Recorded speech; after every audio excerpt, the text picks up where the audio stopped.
किस्से कहानियाँ। गांव के बाहरी इलाके में हरिदास का साधारण घर है। यह घर किसी महल जैसा भव्य नहीं है, लेकिन उसमें एक तरह की शांति और सुकून है जो किसी भी महल से अधिक कीमती है। घर की दीवारें मिट्टी से बनी हैं और छत पर कच्चे पत्थर रखे गए हैं जो गर्मी में राहत देने का काम करते हैं। घर के आंगन में एक पुराना नीम का पेड़ खड़ा है जिसका घना साया पूरे घर को ठंडक देता है। आंगन के एक कोने में एक पुराना कुआं है जो गर्मियों में पानी का अच्छा स्रोत होता है।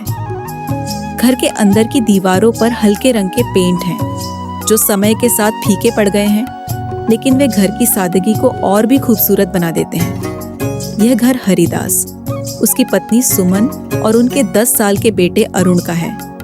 दिन का समय है और सूरज धीरे धीरे ढल रहा है।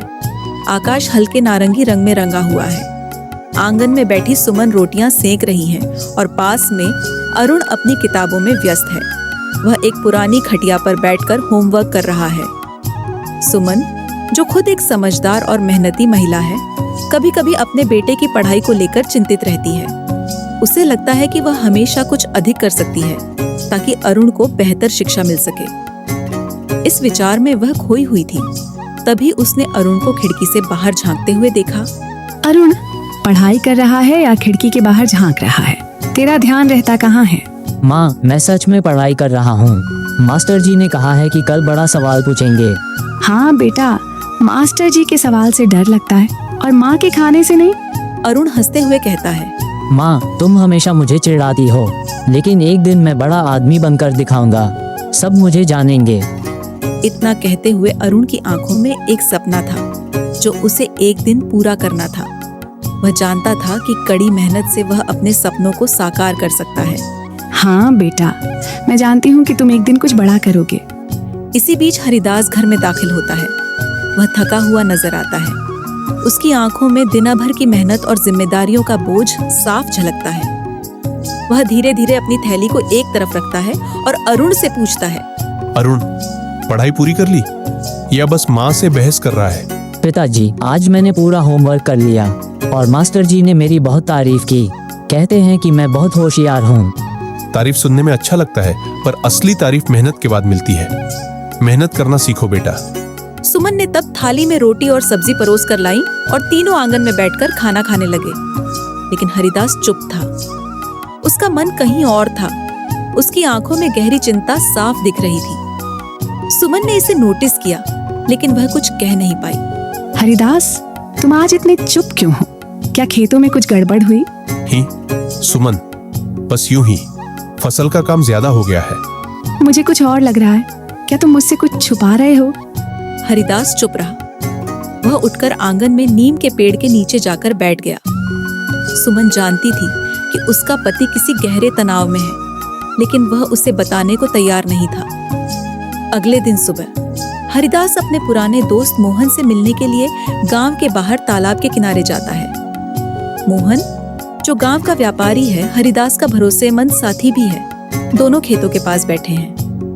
मोहन के चेहरे पर उसकी आदत की मुस्कान थी, लेकिन हरिदास के चेहरे पर कुछ और ही नजर आ रहा था। हरिदास, तू इतना परेशान क्यों दिख रहा है?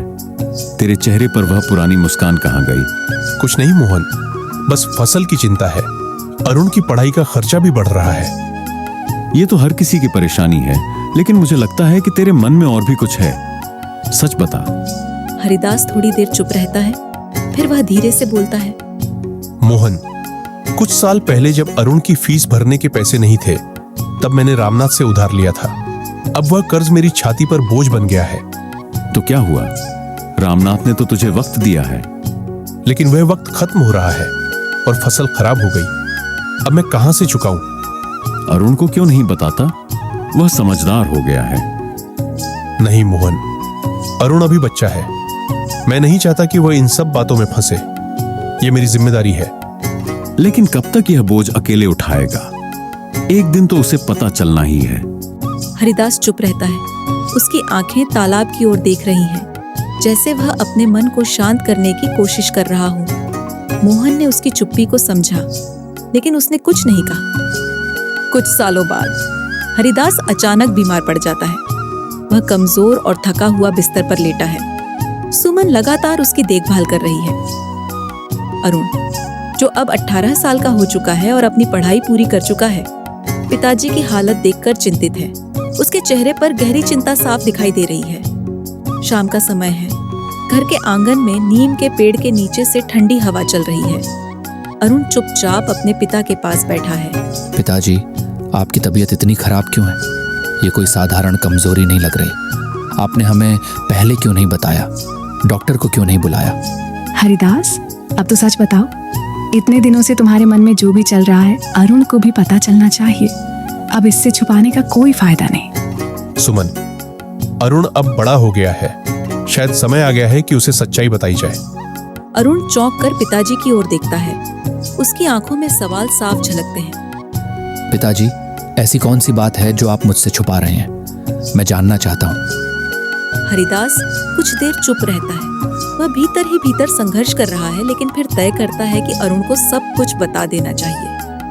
वह गहरी सांस लेकर बोलना शुरू करता है। अरुण, तुम्हारी पढ़ाई के लिए जब तुम छोटे थे तब मैंने रामनाथ से पैसे उधार लिए थे। मुझे लगा था कि फसल अच्छी होगी और मैं कर्ज चुकता कर दूंगा, लेकिन साल दर साल फसल खराब होती गई और वह कर्ज आज तक चुकाया नहीं जा सका। अब वह बोझ मेरी छाती पर इतना भारी हो गया है कि मैं चैन से सांस भी नहीं ले पा रहा। अरुण यह सुनकर चौंक जाता है। उसकी आंखों में दुख, आश्चर्य और चिंता के भाव एक साथ आते हैं। वह कुछ देर तक चुप रहता है, फिर गंभीर स्वर में बोलता है। पिताजी, आपने मुझे ये बात पहले क्यों नहीं बताई? ये आपकी नहीं, अब मेरी जिम्मेदारी है। मैं ये कर्ज चुकाऊंगा, चाहे इसके लिए मुझे कुछ भी करना पड़े। सुमन यह सुनकर भावुक हो जाती है। मेरा बेटा अब सच में बड़ा हो गया है। हरिदास, मैंने हमेशा सोचा था कि यह दिन आएगा जब अरुण तुम्हारे बोझ को बांटेगा, लेकिन तुम्हें उस पर भरोसा करना चाहिए था।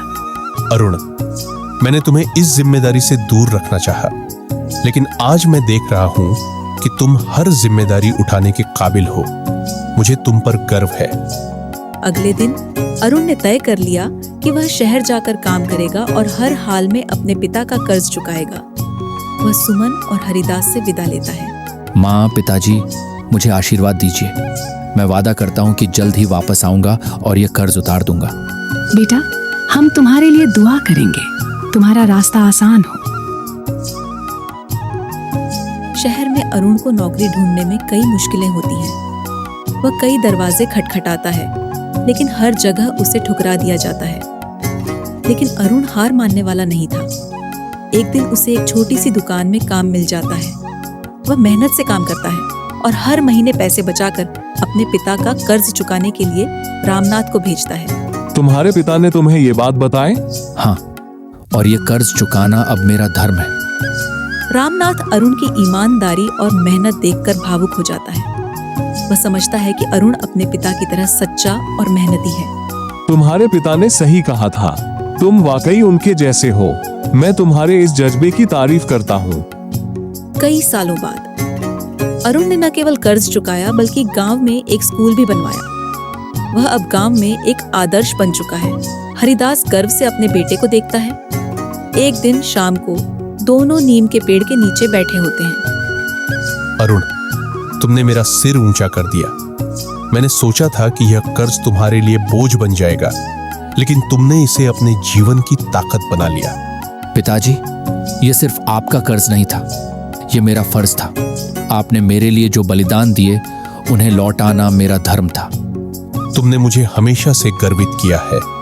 तुमने न केवल मेरे सपने पूरे किए, बल्कि गांव के बच्चों के लिए भी एक नई उम्मीद दी है। पिताजी, जो कुछ भी मैंने किया वे आपके आशीर्वाद और माँ की प्रार्थनाओं से ही संभव हुआ है। अब मैं चाहता हूँ कि आप सिर्फ आराम करें और अपने बेटे की मेहनत का फल देखें। हरिदास मुस्कुराता है और अरुण को गले लगा लेता है। दोनों की आंखों में सुकून और गर्व साफ झलकता है। इस पल में पिता और बेटे के बीच का रिश्ता और भी गहरा और मजबूत हो जाता है। यह कहानी संघर्ष, समर्पण और जिम्मेदारी का प्रतीक है। अरुण ने दिखाया कि सच्ची मेहनत और ईमानदारी से किसी भी कर्ज को न केवल चुकाया जा सकता है, बल्कि जीवन को एक नई दिशा भी दी जा सकती है। हरिदास और अरुण का रिश्ता एक प्रेरणा है कि परिवार की जिम्मेदारी कैसे प्रेम और समर्पण से निभाई जाती है।